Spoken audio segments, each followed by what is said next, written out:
दुनिया में माँ बाप के बाद सबसे ज़्यादा पवित्र रिश्ते की बात करी जाए तो सबसे ज़्यादा जो पवित्र रिश्ता होता है वो भाई और बहन का रिश्ता। और आज की इस घटना में आप लोग सुनेंगे कि कैसे एक भाई ने पिछले 1 साल से अपनी बहन के साथ में लगातार संबंध बनाए, जिसकी वजह से जो उसकी बहन थी वो प्रेग्नेंट हो जाती है। और इसके बाद कुछ ऐसा कांड होता है, यकीन मानिए आप लोग भी सुनेंगे तो सुन के दंग रह जाएंगे। दरअसल ये जो घटना मैं आप लोगों को बताने जा रही हूँ, ये घटना है हमारे पड़ोसी मुल्क पाकिस्तान से लाहौर से सटे हुए एक गांव की कहानी। घटना साल 2011 की है, जब एक लड़की कि घर में अचानक से मौत हो जाती है। परिवार वाले रिश्तेदारों को कॉल करते हैं कि उनकी बेटी की मौत हो चुकी है। उसके बाद जो रिश्तेदार होते हैं वो वहां पहुंचते हैं, लेकिन उसी समय पड़ोस में से कोई व्यक्ति पुलिस को फ़ोन कर देता है और पुलिस को बताता है कि हमारे पड़ोस में एक लड़की का मर्डर हो गया है। पुलिस जब मौके पर पहुंचती है तो उस लड़की की डेड बॉडी अंतिम संस्कार के लिए बिल्कुल तैयार होती है और उस लड़की का जो एक तरीके से जो दफन होना था, जो उसका अंतिम संस्कार होना था, उसको रोका जाता है और पुलिस लाश को अपने कस्टडी में ले लेती है। कस्टडी में ले जाने के बाद में पुलिस उस लाश को पोस्टमार्टम के लिए भेजती है और पोस्टमार्टम की रिपोर्ट आती है।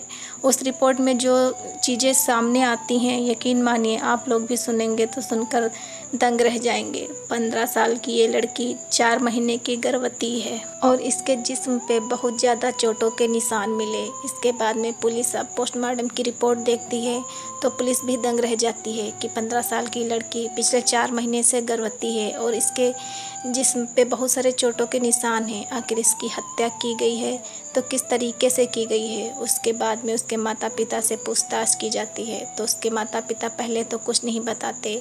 आस पड़ोस के लोगों से भी पूछा जाता है कि आखिर क्या हुआ, तो किसी ने ये भी नहीं बताया कि इस घर में आखिर चल क्या रहा था, क्योंकि पिछले कुछ दिनों से इस घर के जो व्यक्ति थे वो किसी से भी मुखातिब नहीं हो रहे थे, किसी से भी बात नहीं कर रहे थे। पुलिस ने जब उस माँ बाप पर ज़्यादा सख्ती बढ़ाई तो ये माँ बाप जो होते हैं तो वो तोते की तरह बोलने लग जाते हैं। माँ बाप बताते हैं कि हमारे घर में हमारी बेटी 15 साल की और हमारा एक बेटा जिसकी उम्र 19 साल है। बेटा बाहर रहकर पढ़ाई करता है।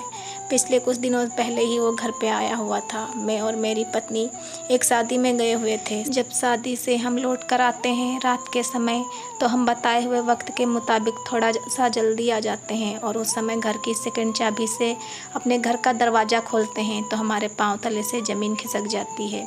दरअसल जो मेरा बेटा था वो अपनी बहन के साथ में संबंध बना रहा था। जब यह देखा तो देखने के बाद हम लोग सन्न रह गए। उसके बाद हमने इस बात की सख्ती दिखाई कि आखिर तू अपनी बहन के साथ कर क्या रहे हो। तो मेरे बेटे ने मुझे बताया, दरअसल बहन ये पोर्न देखने की आदी है, ये गलत तरीके की मूवी देखती थी और उसके बाद में मुझको बहलाया फुसलाया और मेरे साथ में संबंध बनाए। जब इसकी माँ को यह बात पता चली कि यह बेटी 4 महीने की गर्भवती है, इसके भाई के अलावा भी इसके कुछ और लड़कों के साथ में संबंध रहे हैं, उसके बाद में जब माँ बाप ने यह बात सुनी तो उसके मर्डर का प्लान रच दिया।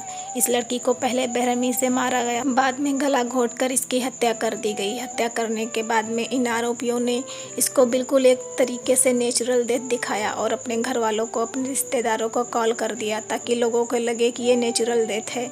जब पुलिस वाले इन लोगों के मुँह से यह बात सुनते हैं तो हैरान रह जाते हैं। वो लड़की थी, उसको सजा दी गई और बेटा जो था उसको घर से फरार कर दिया गया। वो अपनी बहन को समझा सकता था कि ये सब गलत है। इसके बाद में उस बेटे को भी गिरफ्तार किया गया। इन दोनों माता पिता को भी गिरफ्तार करके जेल भेजा गया। लेकिन बड़ा सवाल ये उठता है कि अगर बेटा गलती करे तो वो कोई गलती नहीं, जबकि बेटी गलती करे तो उसके लिए हम लोग सज़ा का इंतज़ाम कर देते हैं। आप लोग इस पूरी घटना को किस तरीके से देखते हैं, कमेंट में ज़रूर बताइएगा।